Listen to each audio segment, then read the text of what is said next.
Welcome to Generation Truth. I am your instructor, Sherry Watts. Today we're talking about the cause within you. This is such a great topic. It's going to be a two-parter.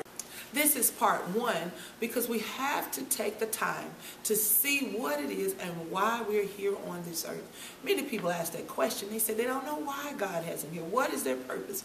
The purpose of the cause within you is to tap into that passionate place that you have and allow you to explore everything that God has for you. The good thing about being a human in the earth is God has so many things that He has placed in us that we can tap into, and we can explore life and enjoy life at different levels as we go on. I love the way Dr. Seuss put it. Unless someone like you cares a whole awful lot, nothing is going to get better. No, it's not. And that's what the cause within you is all about.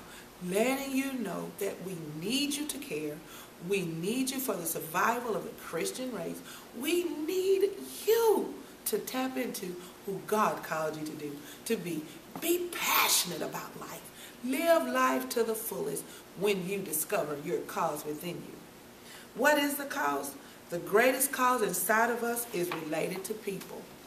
There's an old saying that tells us constantly, it's not real old, it's something new, that we don't need anybody and we can just do this by ourselves, and I can do this, I can bring home the bacon, I can fry it up in a pan, I can do everything by myself. Well, God designed that each human need another person. That's why He said it's not good for man to be alone. He wasn't just talking about marriage there. He was saying that it's not good for mankind to try to do anything on their own.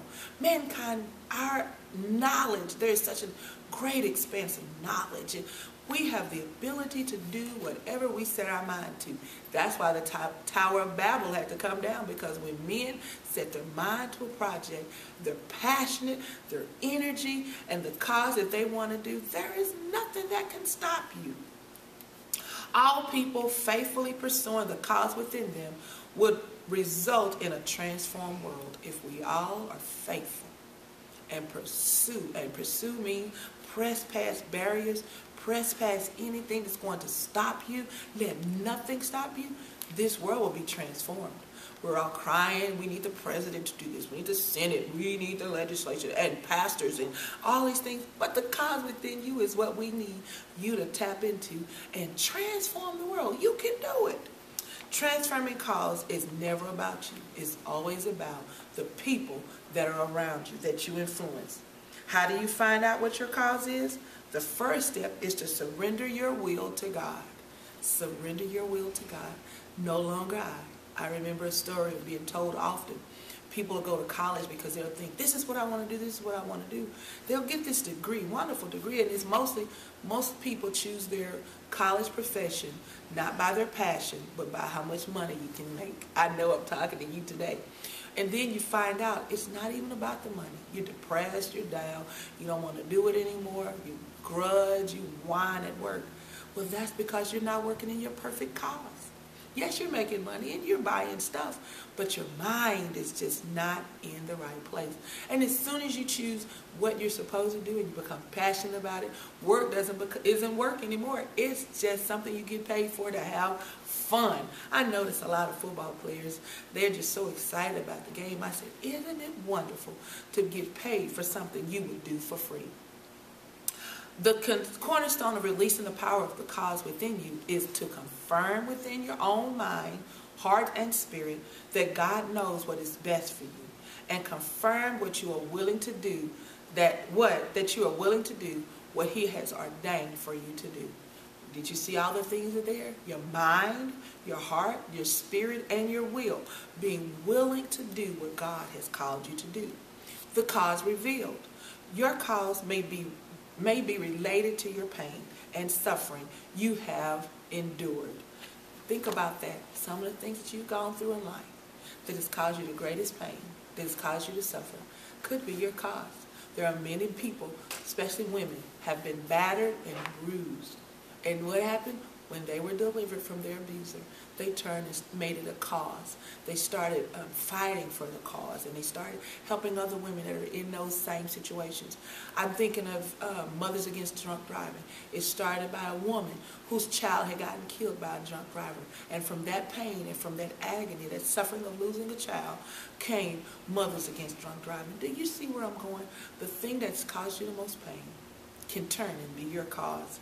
Your cause, your cause is revealed when you are at the lowest point of the valley, and rather than the pinnacle of the mountain. It's revealed when you're just down and out, and you don't think you have any passion or anything else to give. That's when you come into your cause. You know why? Because whatever it is that you're thinking that you need at that moment, you realize there are other people that need the same thing. Remember I said, your cause is not about you. It's about people. The people of influence that you influence. Don't think because you're shy or you withdraw and you don't influence anyone. Every person on this earth is an influencer. It's according to us how we influence. Do we influence for the good, or do we influence for the bad? If you're trying to figure out what God created you to do, just roll up your sleeves and start serving in cooperation with someone else's vision. When you help someone else, you'll find your passion. When you help someone else, you'll be able to not only help find your passion, but you'll be training, you'll be ready, and you will gain the confidence that God has something that He wants you to do in this earth. Now, go to your study guides and go to that session. Spend time reading the section. But as you know, I always tell you, do the reflection question. Don't skip over. Write in your book. It's yours. You paid for it. Write in your book. And so that later on, as you mature, you can come back and you can look at how God has blessed you. Don't forget your prayer journal. And don't forget that to look at how God has answered prayers, as well as add new prayers. And you make it a blessed day. God bless you.